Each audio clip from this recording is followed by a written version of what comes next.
ঝিলকে বিয়ে করে নিয়ে বাড়িতে নিয়ে যাওয়ার পরে বরণ করল রায়পূর্ণা। হ্যাঁ বন্ধুরা, ভোলে বাবা পার করবে সিরিয়ালের আজকের পর্বে এমনই এক আবেগঘন মুহূর্তের দেখতে চলেছি। গল্পের শুরুতেই দেখা যায় ঝিলের মায়ের মুখ থেকে সমস্ত সত্য জানতে পেরে আর এক মুহূর্তও দেরি করে না সাক্ষ্য। ঝিলকে খুঁজে বের করতে সে তড়িঘড়ি বেরিয়ে পড়ে। উত্তেজনা আর অস্থিরতায় গাড়ির গতি এতটাই বেড়ে যায় যে হঠাৎ করে এক পথচারীর সঙ্গে ধাক্কা লেগে যায়। সঙ্গে সঙ্গে সাক্ষ্য গাড়ি থামিয়ে নেমে আসে। লোকটি রাগে ফেটে পড়ে বলে, এভাবে বেপরোয়া গাড়ি চালানো যায়?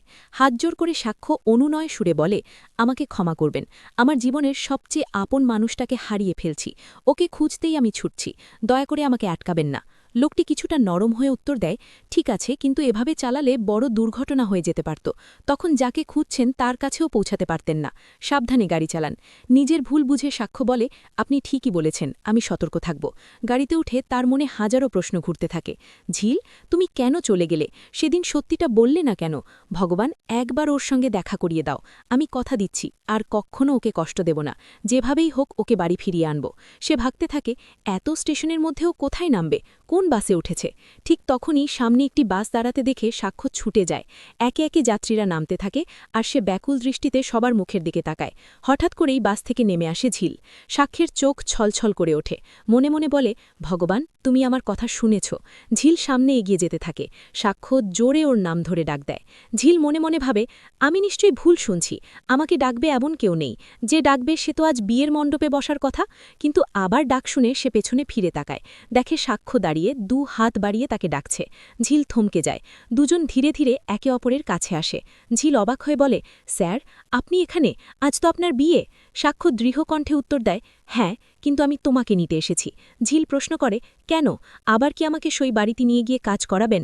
আবেগে সাক্ষ্য বলে, না, তোমার কাছে আসতে গিয়ে আমি আজ প্রায় প্রাণ হারাতে বসেছিলাম, সবাই আমাকে থামাতে চাইছিল। আমি শুধু বলেছিলাম আমার জীবনের সবচেয়ে কাছের মানুষটাকে হারাচ্ছি, সেই মানুষটা তুমি। ঝিল কাপা গলায় সে আরও বলে, প্লিজ আমাকে দূরে ঠেলে দিও না, আমার হাত ধরো, আমার সঙ্গে বাড়ি চলো। ঝিল বলে, এটা পাবলিক প্লেস, হাত ছাড়ুন, আমাদের সম্মান নেই নাকি? সাক্ষ্য শান্তভাবে উত্তর দেয়, আমারও এখন কোনো সম্মান নেই, যদি থাকতো আমি কি বিয়ের আসর ছেড়ে তোমার কাছে আসতাম? তুমি কি একবারও ভাবলে না আমার কষ্ট হয়নি? ঝিল কষ্টের সঙ্গে বলে, আপনি আমাকে নিয়ে গেলে সবাই আমাকে অপমান করবে। সাক্ষ্য দৃঢ় স্বরে বলে, হতে পারে, কিন্তু আমার স্ত্রীকে অপমান করলে আমি চুপ করে থাকব না, আমি সব সময় তোমার পাশে থাকব। ঝিল চলে যেতে চাইলে সাক্ষ্য বলে, তোমার গাড়ি এখানেই আছে, আমি নিজেই তোমাকে সম্মানের সঙ্গে নিয়ে যাব। তারপর সে বলে, ভাবো তো, তুমি যদি ব্যাঙ্গালোর চলে যাও আর হঠাৎ শোনো আমি আর নেই, তুমি কি শান্তিতে থাকতে পারবে? ঝিল বিরক্ত হয়ে বলে, আমাকে একটু শান্তিতে থাকতে দেবেন না? সাক্ষর মরম গলায় বলে, সেটার জন্যই তো বলছি, চলো আমরা একসঙ্গে থাকি, তোমার সব কষ্ট আমি নিজের কাঁধে নিতে চাই। এরপর সে সত্যিটা জানায়, চৈতিকে সে কখনোই ভালোবাসেনি, পরিবারই সেই বিলের সিদ্ধান্ত নিয়েছিল। ঝিল অবাক হয়ে জিজ্ঞেস করে, তাহলে আপনি ওকে ভালোবাসেন না? সাক্ষ্য বলে, না, আমি শুধু তোমাকেই ভালোবাসি, সারা জীবন তোমার সঙ্গেই থাকতে চাই। ঝিল ধীরে বলে, আমিও আমার ভালোবাসার মানুষের সঙ্গেই থাকতে চাই। সাক্ষ্য আবেগে বলে, এই কথা তোমার মুখে শুনব ভাবতেই পারিনি।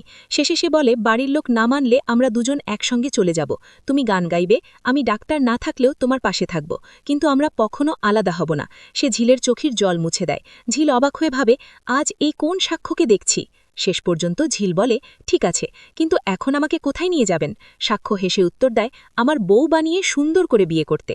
সে ঝিলকে গাড়িতে বসায়, একটি গান চালায়। ঝিল লজ্জায় মাথা নিচু করে। সাক্ষ্য হাত বাড়িয়ে দেয় আর ঝিল ধীরে ধীরে তার হাত ধরে। ভিডিওটি ভালো লাগলে চ্যানেলটি সাবস্ক্রাইব করতে ভুলবেন না। ধন্যবাদ।